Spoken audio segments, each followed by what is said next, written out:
السلام عليكم متتبعي المنوعات خديجه الاطلسيه، كي دايرين؟ بخير، لاباس عليكم؟ نتمنى تكونوا كلكم بخير وعلى خير، وتحياتي لكم جميعا اينما كنتم.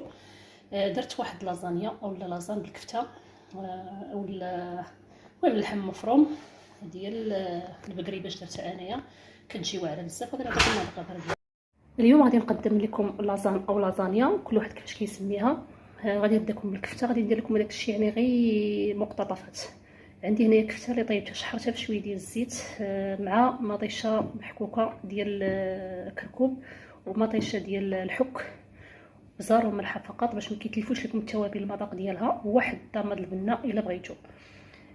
كطيبوها مزيان حتى كدير بحال حتى كتعقد لكم بحال هكا. طيبوا المطيشه هي الاولى وتزيدوا عليها كفته. المهم لاصوص ديال الكفته هو هذا. دوزو هنايا صوص بلونش او بيشاميل.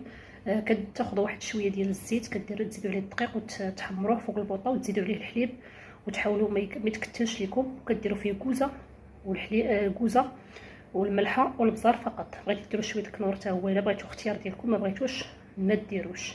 كتعقد تطيبوا حتى كيعقد بحال هكا، ما خاصوش يكون ثقيل بزاف. بعد ما سالينا الكفته، ساليت معكم الطريقه ديال الكفته والطريقه ديال الصوص بلونش. عندي هنايا فرماج احمر اللي محكوك، وعندي هنايا الورقه ديال لازانيا اللي كتشوفوها بحال هكا، كتسلقوها في الماء. كتحاولوا ديروا وحده فوق وحده، وتحاولوا ديروا اولا ديروا فوق شي توب باش ما كديرش لكم ما كتلصقش لكم مع بعضياتها.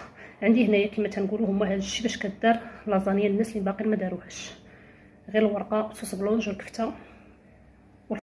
نرجع معكم للقناه من جديد، وكنتمنى تشجعوني. غادي نحيد هاد الوريقات ديال سيدنا موسى ونبدا ان شاء الله. وملي غادي نكملها، غادي نوريكم الطبقه الاخرى كيفاش كندير ليها، وملي نخشيها في الفران طيب ونوريها لكم. الطبقه الثالثه، المهم كلهم دوزتهم هكايا. تدير الورقه، تبع لاصوص ديال الكفته، وتبع صوص بلونج، وتبع الفرماج. دابا غادي نغطي عليها باش غادي ندير الطبقه الاخرى.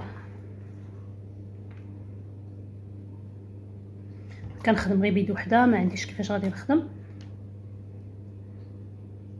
الطبق الاخر غادي ندير هكايا شويه صوص بلونش من الفوق، غنوزعها عليها كامله، وندردر الفرماج. صافي كتدخلوا على الفران درجه الحراره بحال هكا. كيجي الشكل النهائي ديال لازان ديالنا كما كتشوفوا. غادي نحاول نقطع غير شي شويه قدامكم، واخا باقا سخونه هي راه عزه، هي تبقى بارده، تكون بارده. داكشي علاش باش نوريها لكم. شوف كيفاش كتجي طبقه متمسكين بحال هكا، كتجي زوينه. واخا انايا غير حيت زربانه ما عنديش كيفاش غنوري لكم. نتمنى تعجبكم وشجعوني اخوتي. القناه ديالي فضلا وليس امرا. خوتي، واحد الملاحظه في لازانيا نقولها لكم، من احسن كتقعد في الثلاجه واحد 4 سوايع ولا 5، كتجي من احسن من هذيك اللي كتكون سخونه. شوف كيفاش كتجي بحال الملفي. ها هي هكا خاصها تجي. الطريقه ديال اللازانيا كتكال بارده ماشي سخونه كما كنشوفوا. المطاعم تتكال سخونه بزاف ما عندها حتى